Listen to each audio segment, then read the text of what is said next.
வணக்கம் மக்களே, இந்த ஹாலிடேஸ்க்கு நான் கோவா தான் போகணும் அப்படின்னு ஃபிக்ஸ் பண்ணி வச்சிட்டிங்களா? கோவாவில் என்னப்பா வெறும் பீச்சஸ் மட்டும் தானே இருக்குது அப்படின்னு நீங்கள் யோசிக்கிறீங்களா? இல்லை, கோவாவில் பீச் மட்டும் கிடையாது, நானும் இருக்கேன் அப்படின்னு சொல்லி ரொம்ப கம்பீரமாக நிற்கிற ஒரு ஃபோர்ட்டு தான் இந்த அக்வாடா ஃபோர்ட்.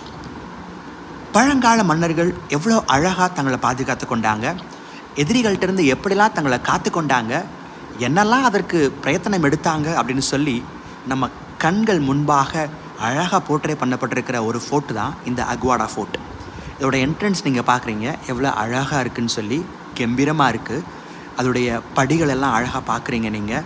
அண்ட் தென் உள்ளே கொஞ்சம் கொஞ்சமாக நம்ம ட்ராவல் பண்ணி போகும்போது ரெண்டு பக்கமும் அந்த அக்வாடா ஃபோர்ட்டை பற்றின சில பிக்சர்ஸை ரொம்ப அழகாக போர்ட்ரே பண்ணியிருக்கிறாங்க. உள்ளே போகும்போது என்னடா வெறும் செங்கல் தானே இருக்குது, இங்கே என்ன ஃபோர்ட் இருக்குது அப்படின்னு சொல்லி நம்ம யோசிக்கலாம்.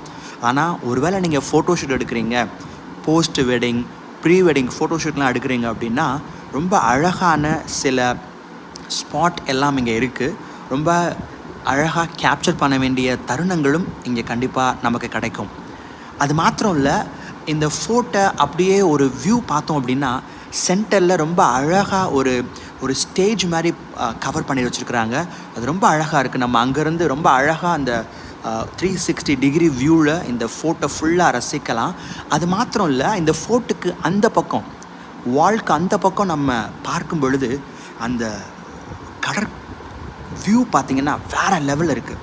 எங்கள் பசங்களாம் சொன்னாங்க, அமேசான் காடு மாதிரி இருக்குது சார் அப்படின்னு சொல்லி சொன்னாங்க. ஆமாங்க, ஒரு பக்கம் அமேசான் காடையும் இன்னொரு பக்கம் கடலையும் ரெண்டும் சேர்த்து ஒட்டி வச்சா எப்படி இருக்குன்ற மாதிரி ரொம்ப அழகாக அந்த கடலுடைய வியூ இருந்துச்சு. நாங்கள் பார்க்கும் பொழுது அந்த ஒரு ரெக்டாங்கிள் ஷேப்பில் அந்த ஒரு க்ளவுட் வந்து இருக்கிற மாதிரியான ஒரு பிளேசஸ் அங்கே நீங்கள் பார்க்கலாம். அந்த வீடியோவில் அவ்வளோ பியூட்டிஃபுல்லாக இருக்குது. இறைவனோட படைப்பை நீங்கள் ரொம்ப ரொம்ப ரசிக்கலாம். ஸோ கோவா போனீங்கன்னா இந்த ஃபோர்ட்டில் என்ன தான் இருக்குது அப்படின்னு சொல்லி இதை மிஸ் பண்ணிட வேண்டாம். கண்டிப்பாக ஒரு மினிமம் அமௌண்ட்டு தான் என்ட்ரி டிக்கெட்னு வச்சுருக்கிறாங்க. அந்த என்ட்ரி டிக்கெட் எடுத்துகிட்டு இந்த ஃபோர்ட்டுக்குள்ளே போய் இந்த கடலோட வியூவை பார்த்து என்ஜாய் பண்ணுங்கள். நம்ம பசங்க சொன்ன மாதிரி இந்த அமேசான் காட்டை கொஞ்சம் எட்டி பார்த்துருங்க. அண்ட் தென் அவங்க எவ்வளவு அழகாக எதிரிகள்கிட்டருந்து தங்களை பாதுகாத்து கொள்வதற்கு மெனக்கெடுத்துருக்காங்கன்னு சொல்லி நீங்கள் பார்க்கலாம். அங்கே பாருங்களேன், அது எவ்வளோ அழகாக உயரமாக இன்னும் வரைக்கும் கம்பீரமாக நிற்கிது அப்படின்னு சொல்லி அதை நீங்கள் பார்க்கலாம். பாருங்களேன் எவ்வளோ அழகாக இன்னும் உயரமாக, அதோடைய எஞ்சி இருக்கிற சில கட்டடங்கள் தான், ஆனால் அதுவும் ரொம்ப அழகாக நிற்குது.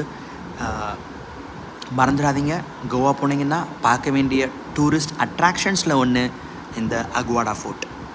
பாய்.